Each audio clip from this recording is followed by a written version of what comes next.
Kerkgemeenskap, ek hoop het gaan goed met jou, ek hoop het 'n geseënde paar dae agter die blad gehad. Ons gaan vandag 'n bietjie 'n ander tipe video doen, en ek gaan sommer dadelik inval. Dis 'n tema wat nogals baie na vore kom. As jy 'n nuwe gelowige is, dan is dit dalk iets wat jy nog nie baie gehoor het nie, maar as jy nou al vir 'n paar jaar kerk toe gaan, en as jy nou al 'n paar geloofsgesprekke gehad het, die getal 144.000. Wie is die 144.000? In Openbaring lees ons dat daar 144.000 mense is wat gemerk gaan word, wat hemel toe gaan. En dan is daar nou mense wat glo daar is net 144.000 mense wat hemel toe gaan, jy weet, en dit laat baie vrae, dit laat baie twyfel by mense. Is die getal nou al vol, wat gebeur met die res van ons, al die tipe dinge. So, ons gaan vandag wegval hiermee. Nou, om die 144.000 te verstaan, is dit belangrik om Openbaring te verstaan. Nou, asseblief, ek maak my nie uit as iemand wat Openbaring 100% verstaan nie, maar ek weet daarom, dit is apokaliptiese stof, dit is simbolies, en dit is hoe dit moet gelees word. As ons kyk na Openbaring 1 tot 3 gaan oor die 7 briewe aan die 7 gemeentes, en dan van hoofstuk 4 en hoofstuk 5 lees ons van die troonvisioene. Hoofstuk 4 hoofsaaklik gaan oor God, wat op die troon sit, en die lewende wesens rondom die troon, wat hom loof en prys. Hoofstuk 5 gaan oor die lam wat geslag is. Nou, hier moet ons al begin oplet, want dit gee ons al so 'n bietjie agtergrond oor hoe ons hoofstuk 7 gaan benader. Nou, ek gaan baie vinnig al deurhardloop, pause maar eers en kry jou Bybel, en dan kyk jy saam met my. Weereens, ek gebruik die 83 vertaling, die idiomatiese vertaling, maar ek het deurlopend gaan kyk na die Grieks en ook ander kommentare. So asseblief, ek wil nou amper sê, check my op, jy weet, gaan kyk, gaan lees jou Bybel, en vra jou prediker, en as jy nie saam met my stem nie, ek meen, stuur vir my e-pos, kerkgemeenskap@gmail.com.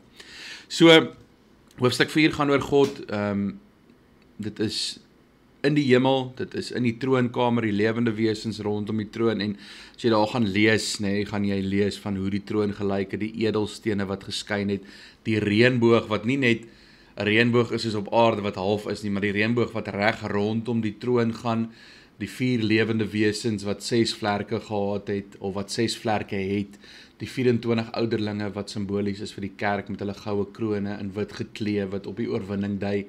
So daar's baie inligting daar. By hoofstuk 5 gaan dit oor die leeu van Juda.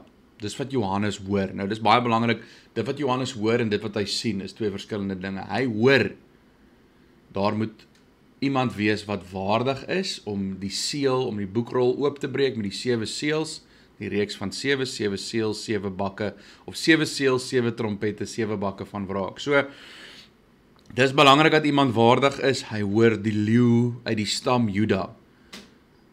Maar dis nie wat Johannes sien nie. Johannes sien die lam wat geslag is. So wat hy hoor en wat hy sien is 2 verskillende dinge. As ons dan 'n bietjie verder gaan, en ons moet die konteks skryf voordat ons by hoofstuk 7 kan uitkom, waar die 144.000 eers bespreek word. As ons dan 'n bietjie verder gaan, ek is nou so 'n bietjie ver hier, as ons 'n bietjie verder gaan, en sien ons hoofstuk 4, hoofstuk 5, hoofstuk 6, die eerste 4 seels word oopgemaak, en dis die baie bekende beeld van die 4 perde wat verskillende klere is met hulle ruiters, en dit beteken dat daar baie slegte dinge gaan wees, hongersnood, dwaling, al die tipe goeters, totdat Jesus weer kom, maar ook dat die evangelie verkondig gaan word.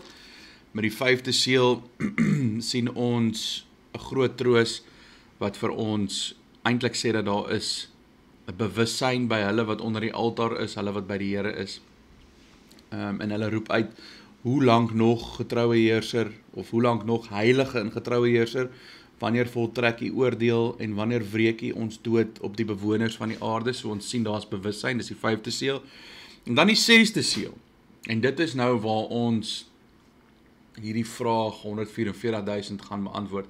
By die 6de seël sien ons die lot van die ongelowiges.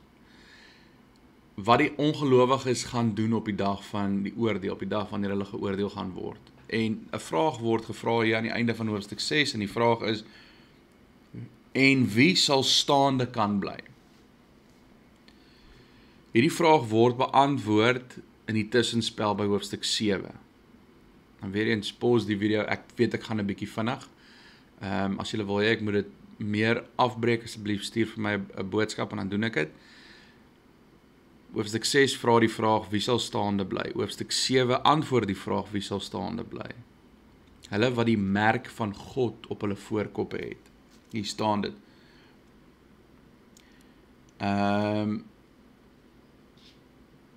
Kom ons lees gou vinnig hoofstuk 7.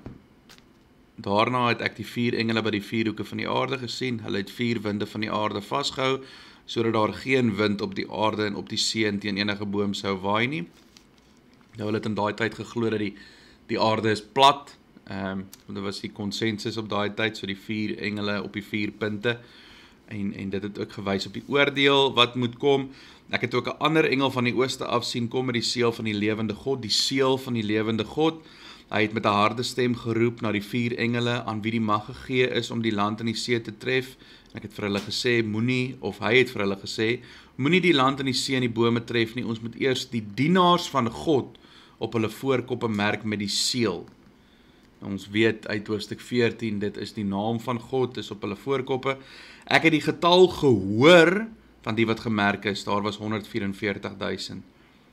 Hulle was uit elke stam van die volk Israel, en dan word die stamme so genoem. Ek het gehoor 144.000, so wie sal staande bly? Hulle wat gemerk is met die seël van God op hulle voorkoppe. Hoofstuk 14 sê vir ons, dit is die naam van God. En dan, dis wat Johannes hoor, onthou, wat hy sien, vers 9, hierna het ek 'n groot menigte gesien, wat niemand kon tel nie. Hulle was van elke nasie, stam, volk en taal, en hulle het voor die troon van die lam gestaan, hulle het wit klere aangehad, met ander woorde, wit klere, hulle is gereinig, hulle is wit gewas deur die bloed van Jesus, ons lees dit later in hoofstuk 7, hulle het hard uitgeroep, ons redding kom van God, wat op die troon sit, en van die lam. Die 144.000, waarvan Johannes hoor, is die ontelbare, hierna het ek 'n groot menigte gesien, wat niemand kon tel nie. So dit is nie net 144.000 nie. Dit is 'n simboliese getal, onthou Openbaring is apokalipties en simbolies, en so moet ons dit ook verstaan. Daar is nie net 144.000 mense wat gaan hemel toe gaan nie. Nou, ek weet daar is sommige strominge en sommige kulte en sommige bewegings wat beweer, maar 144.000 mense wat gaan hemel toe gaan, en dan gaan die res van die ouens maar hier op die aarde bly, so half 'n sekondêre hemel, en die skrif praat nêrens daarvan nie. Ons moet Openbaring reg lees en reg verstaan. 144.000 is simbolies. Dit is wat Johannes hoor, maar wat hy sien is iets anders. Nou, dalk sê jy, ja, okay, is nou maklik om dit te sê, kom ons gaan 'n bietjie verder waar die 144.000 weer bespreek word. In hoofstuk 14 staan daar, niemand anders as net hierdie 144.000 mense wat van die aarde af losgekoop is, kon hierdie lied leer nie. Dis nou die lied wat hulle sing. Dit is hulle wat hulle nie met vrouens besoedel het nie, hulle wat kuis gebly het. So beteken dit die 144.000 mense wat hemel toe gaan, wat die nuwe hemel en die nuwe aarde gaan beleef, is net mense wat nie getroud was nie. Want dit is wat die teksgedeelte sê. Nee, hier word teruggegryp na die Ou Testament toe. En dis baie belangrik dat ons dit verstaan, né? En ek wil seker maak dat ek die regte bewoording. Hulle wat hulle self nie besoedel het met vrouens nie. Weereens moet ons sien dat dit simbolies is. Dis simbolies, dit kom uit Openbaring, want om 'n maagd te bly is nie meer aanneemlik vir God nie. En dit is absoluut, dit is nie so nie. Die huwelik is dan vir ons gegee deur God en ons mag dit geniet, die wat in die huwelik is, 'n man en 'n vrou, baie duidelik, 'n man en 'n vrou, Genesis leer ons dit, maar dis 'n gesprek vir 'n ander dag. Johannes is besig om terug te kyk en terug te gryp na die Ou Testament toe,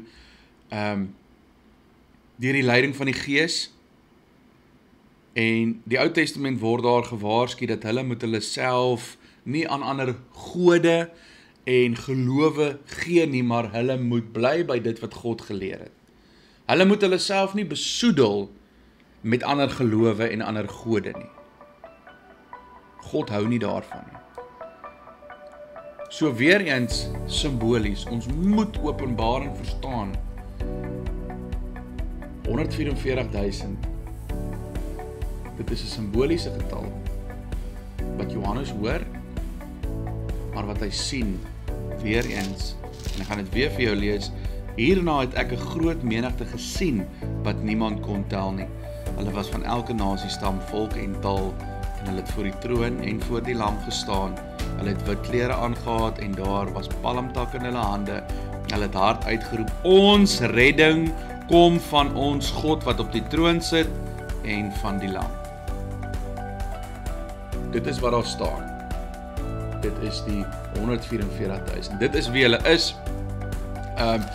Dit is in kort wie die 144.000 is. So asseblief, as iemand vir jou sê, daar is net 144.000 mense wat hemel toe gaan, stuur dalk vir hulle hierdie video aan, of gesels met hulle. Onthou, ons word opgeroep om in liefde die woord te verkondig tot op die laaste dag, en dis lekker om dit te kan doen.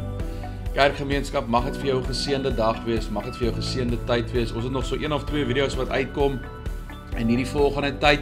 Deel asseblief, ek wil so dankie sê vir almal wat subscribe en vir almal wat deel. Een van ons video's het al amper 2000 kyke, amper sê ek views, maar kyke gekry. Ek is so dankbaar daarvoor, en alle eer aan God, want ons wil hê dat die woord moet suiwer verkondig word en dit moet uitgegee word aan almal. Wat 'n voorreg is dit nie. Mag dit vir jou 'n geseënde dag wees en 'n geseënde tyd, en vrede vir jou.